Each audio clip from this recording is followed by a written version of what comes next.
Good afternoon there, my name's Ollie from Anchor, and today I have for you a short wheelbase Ford Transit Custom in a lovely silver, of course. This one does have 21,800 miles on the clock and is from 2023. Now if I just walk you around to the cab on the passenger side, you may observe that there are 3 seats within the interior. And then if we head into the back, you'll notice that this van does indeed come with some racking inside. I'll just take a step back to have a look at the van with the door open.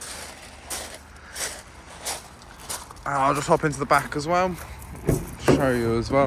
There we are. And another thing you may be able to notice is the bulkhead has minimal scratches on, suggesting that the previous owner only used this for light loads as well, which is another very good feature of this specific van. As we noticed as well, this does also come with a tow bar at the back. Let me just shut these up. And now let me just hop into the driver's seat to show you some of the conveniences.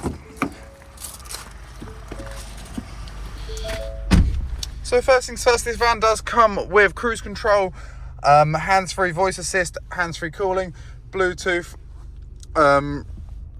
radio, digital audio broadcasting. And then if we just pop it into reverse as well, you'll notice we do have a reversing camera along with electric reversing mirror as well. There we are. Thank you.